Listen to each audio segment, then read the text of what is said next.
You know John Thune, right? John Thune is a strange guy. I don't know what is going on with him. Why wouldn't he do everything he could or can to pass the SAVE Act? So when President Trump made his choice, it really got under John Thune's skin.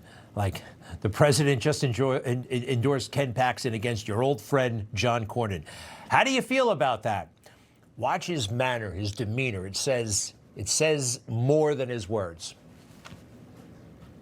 Given that you've spent months trying to persuade the president to endorse John Cornyn in the Texas primary, and given that the NRSC has invested heavily to help Cornyn win that primary, how personally disappointed or frustrated are you with the president's decision to endorse Ken Paxton today?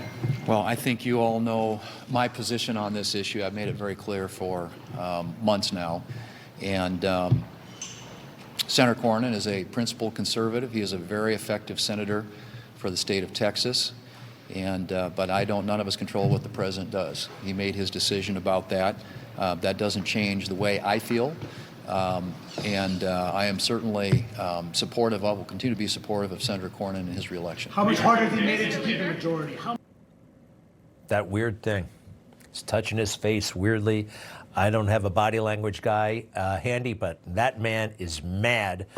And I just don't trust the dude.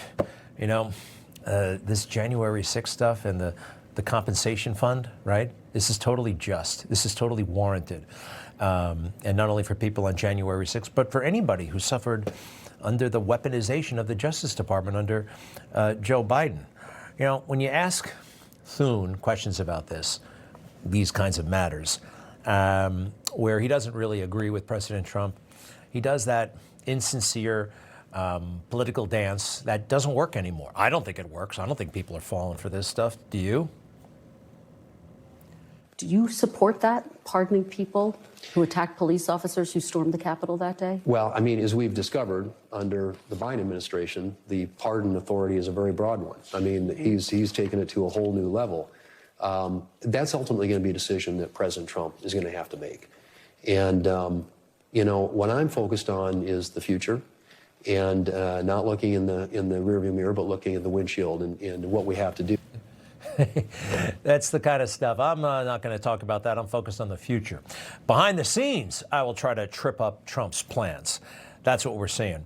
And some of these guys are doing it a little bit more boldly, especially those who are not facing re-election, like Tom Tillis, the Republican from North Carolina, the rhino from North Carolina, who's about to pack it in forever, has pretty strong words for the $1.7 billion compensation fund to justly kind of, I don't know, restore the January 6ers. So much was taken from him. Listen to this guy when he doesn't have to care about what the people think anymore.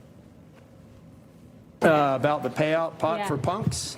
Not a lot. Look, under what circumstances would it ever make sense to provide restitution for people who were either pled guilty or were found guilty in a court of law? This is just stupid on stilts. Okay, stupid on stilts. And whatever. There are a lot of other Republicans who are doing the same dance. I don't worry about them. Well, I guess we got to worry about them.